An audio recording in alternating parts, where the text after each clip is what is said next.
I'm Father Constantinos Muthiro from Kenya, and Kenya is in the Patriarchate of Alexandria and all Africa, and the Patriarch is by the name Theodros.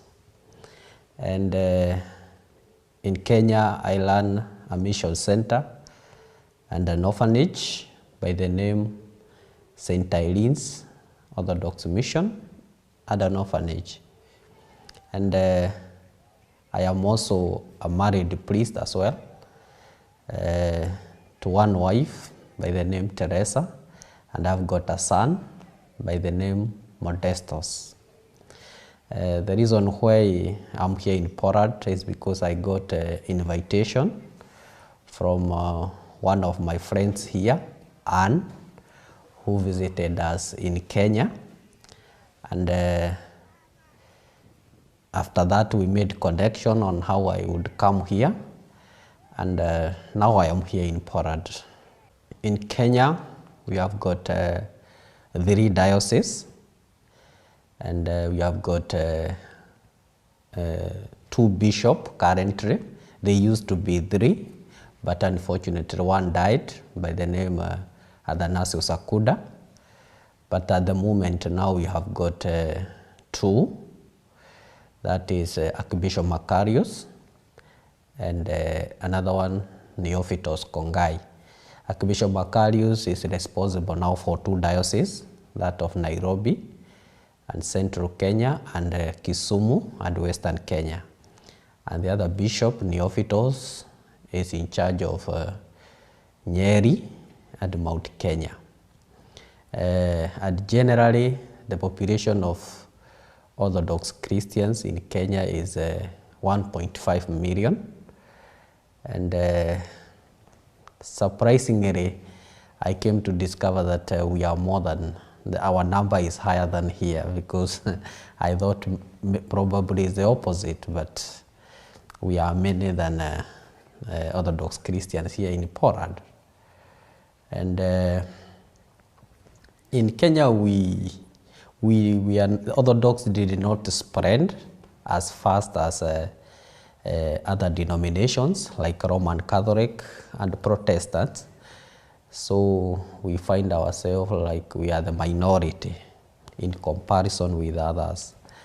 And this could be because we did not get the missionaries like other denominations who spread the faith, the Orthodox faith, very fast. So to us, it becomes a challenge actually to spread the faith now, because Orthodox in many regions of Kenya is not known as one would expect. So sometimes we want to talk about Orthodoxy to people, but they are like, you mean that is faith? From where? So it becomes difficult, and we find ourselves learning missions so that we can bring people together, so that we can teach them the doctrines of our faith, catechize them, and then eventually we baptize them. And that's one of the things that made me to start a mission, because we don't have people to preach to. How are we going to spread the faith?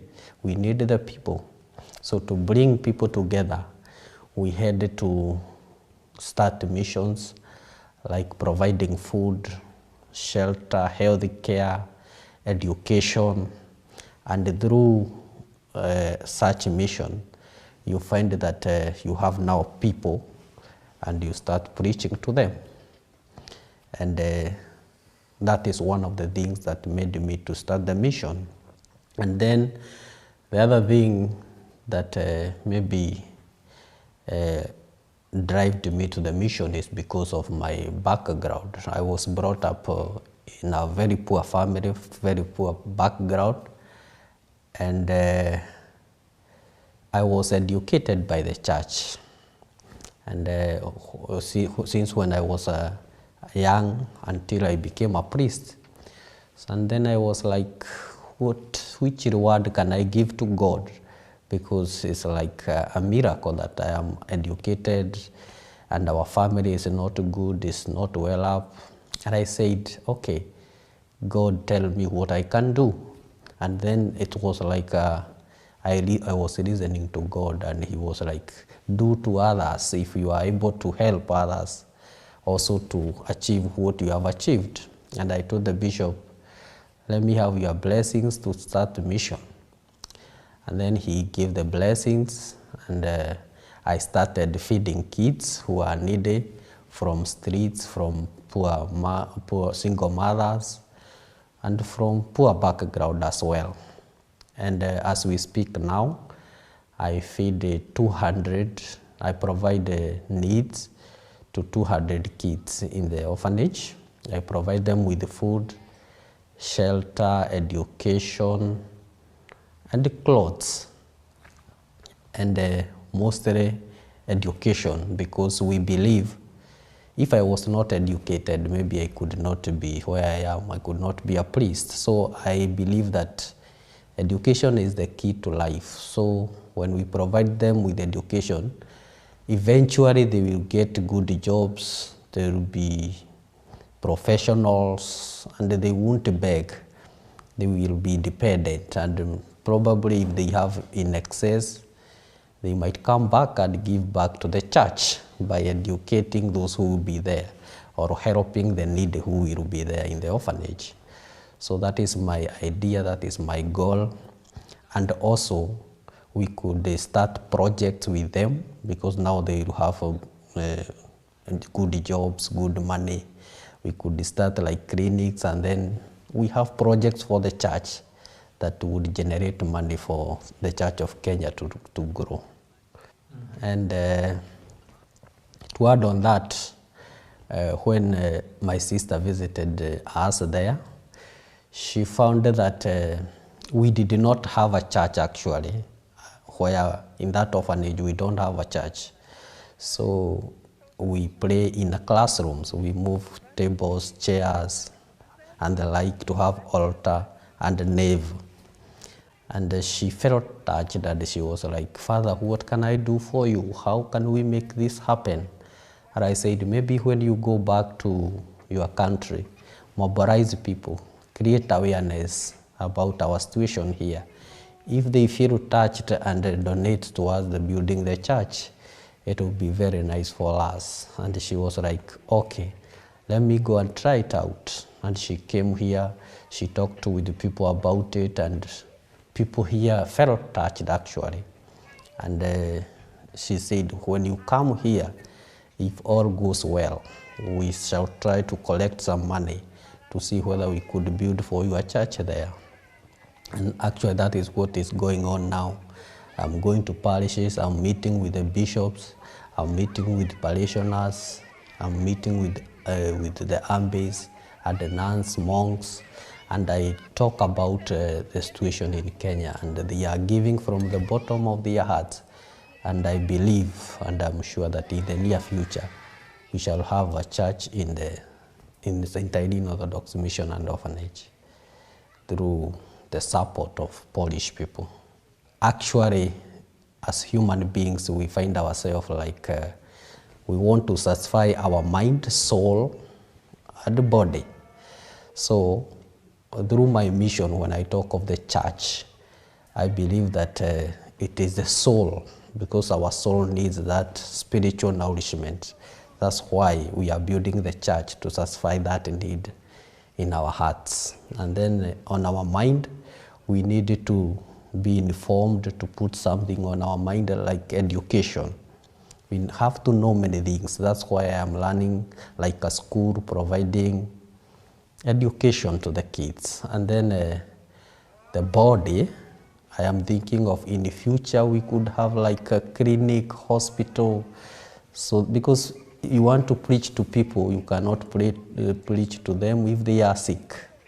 So you need, if somebody gets sick, where you take him, the body to be okay, so that it can bring the soul and the mind to the church. So that is the kind of mission I'm talking about. If we would have all these together, then that says that we shall take the faith to the next level in Kenya. The main challenge, as I said before, is in spreading the Orthodox faith, because it's not known. It is a challenge because you have to come up with the techniques on how to have people and tell them that Orthodox is a true faith. And this one will only happen through mission.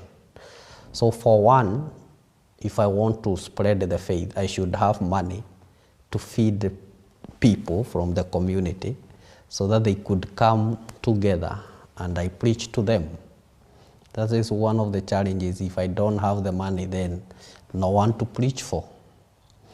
And sometimes if I would get clothes, if I would get shelter, there are kids there in Kenya who do not have somewhere to sleep, or they sleep in very desperate places. So I take them, I shelter them, and then at night I catechize them, or I teach them the Orthodox faith, and then eventually I baptize them. So if I don't have these resources, if I don't have this money, then it's a big challenge. I cannot talk about the faith, because you cannot preach to the air. You need to bring them, and for them to know that you are the church and you are a priest, because a priest is seen like you should give. You are a good person, so give something.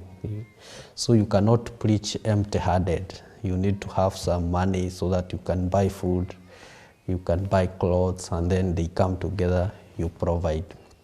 So that is one of the main challenges that we have. The other thing is that when I talk of the church, I should show them this is the church that we should enter here, and we pray from here.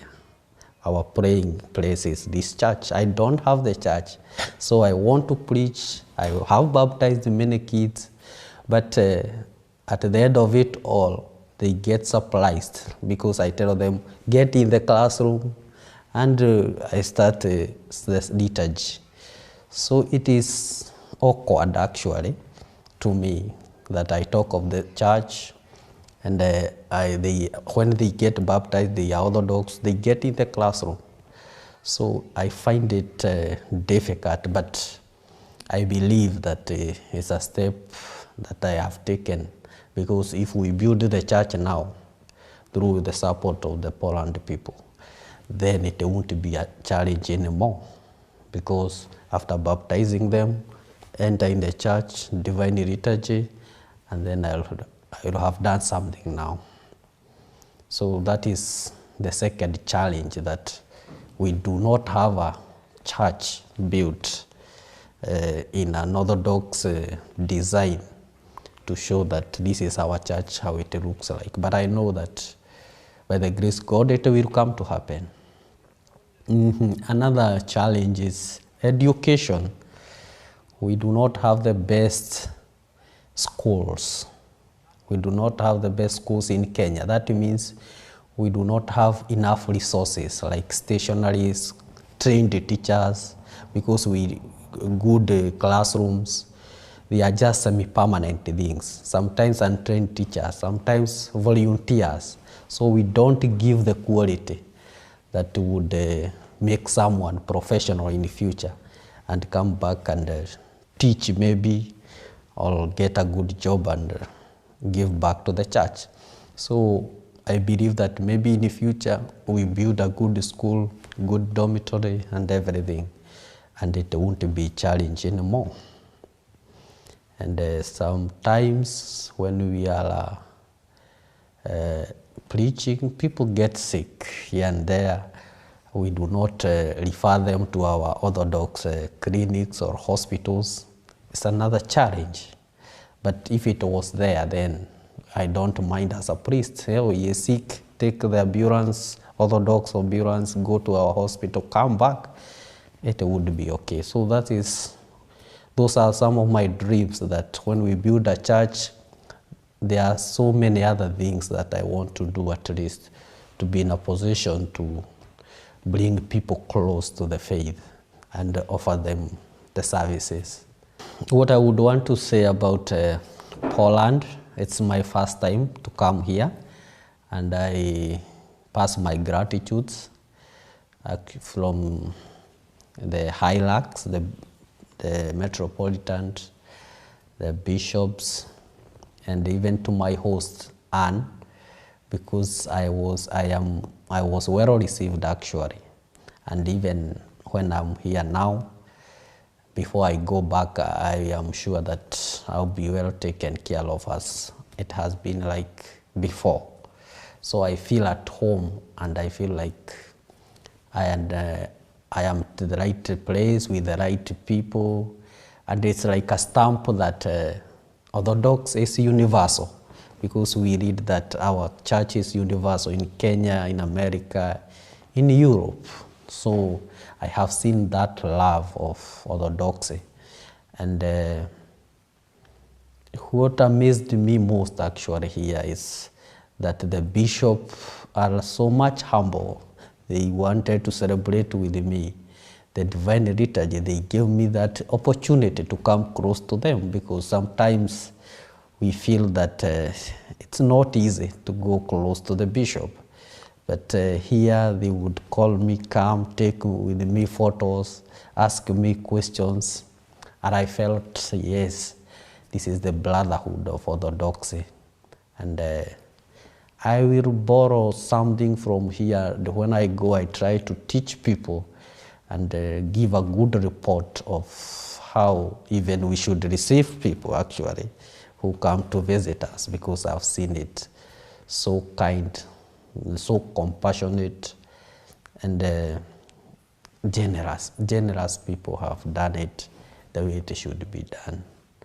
So it was also surprising to see people on the line going to kiss the icon of the Mother of God, and they would not overlap others. That showed me the connection that the people and the saints is strong. Because in Africa, maybe someone would get tired and just quit from the queue, or would say, you are taking too long, let me overlap so that I can go. But here the queue doesn't matter how long it will take to go and kiss, but I have to be on the line. That was so touching to me, and I understood that how precious the icon is actually. And I go in Kenya, try to tell people this so that I see whether they would understand the essence of the Holy Fathers or the saints. Thank you.